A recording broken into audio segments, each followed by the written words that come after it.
Imbas peristiwa pemberontakan Partai Komunis Indonesia (PKI) pada 1965 menjadi tragedi memilukan yang pernah terjadi di wilayah Kabupaten Kendala. Kejadian itu masih tersimpan jelas dalam ingatan warga Kendala yang tinggal di sekitar hutan larangan Darupono, atau kini disebut Cagar Alam Pagerwunung, Darupono, Kaliwungu Selatan, Kendala. Julius, 40, warga Darupono menceritakan, hutan larangan itu dulunya menjadi tempat pembantaian warga yang dituduh sebagai pengikut PKI. Mulanya, mereka diminta untuk menggali lubang dengan lebar 2 meter dan kedalaman 3 meter. Setelah selesai, mereka diberondong peluru oleh aparat dan tewas di lubang yang dibuat sendiri. Lubang yang berada di bagian utara tengah hutan berisi 7 mayat, sedangkan sisanya 10 orang berada di lubang belakang pos penjaga Cagar Alam Pagerwunung. Hingga kini, lubang atau kuburan itu masih terlihat jelas. Ada sebongkah batu kecil sebagai penandanya. Dan di sekelilingnya bersih, tak ada rumput yang bisa tumbuh. Yang dibunuh itu sebenarnya bukan semuanya pengikut PKI, ceritanya kepada Jawa Pos Radar Semarang.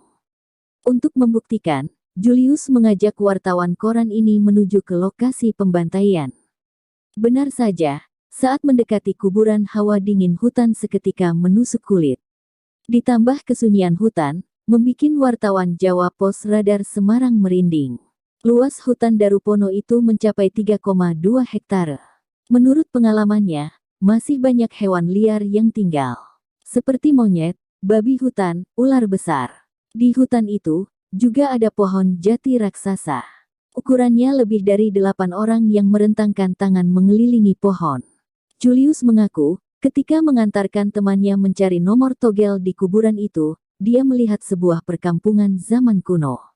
Suasananya asri, rumahnya lawas, dan banyak pepohonan rindang. Padahal kenyataannya, sekelilingnya adalah hamparan rumput tinggi dan pohon-pohon jati. Saya melamun di sekitar kuburan itu karena nunggu teman. Lalu seketika saya gak sadar terus lihat perkampungan itu.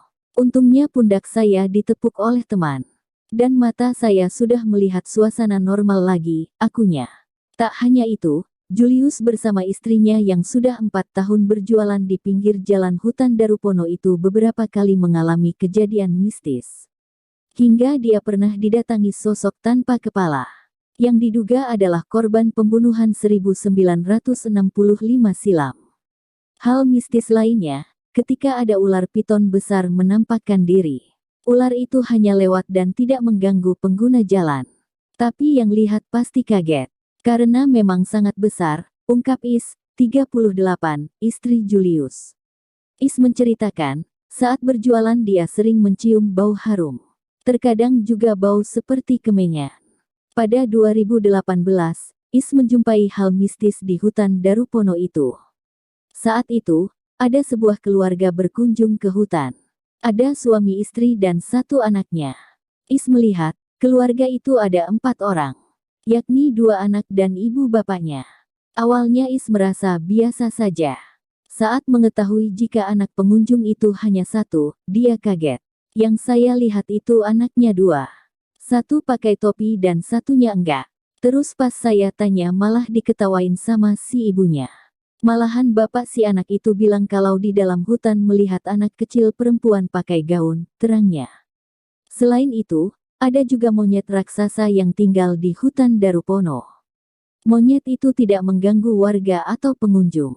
Bahkan, monyet itu tetap tenang di saat pengunjung ingin bersuah foto. Namun keanehan terjadi ketika monyet pergi dari tempat berfoto. Sosok monyet itu menghilang dari foto pengunjung. Banyak pengunjung yang menemui keanehan itu. Saat difotokan monyetnya masih di tempat. Pas udah pergi, foto monyetnya hilang. Ada juga pengunjung yang mencari pesugihan dan nomor togel, tururnya. Julius dan Is sudah terbiasa menghadapi situasi mistis di wilayah hutan Darupono. Keduanya hanya ingin mencari nafkah dengan berjualan di pinggir hutan. Mereka ingin pengunjung yang masuk ke hutan bisa lebih sopan dan mematuhi tata krama. Itu supaya tidak terjadi hal-hal yang tidak diinginkan.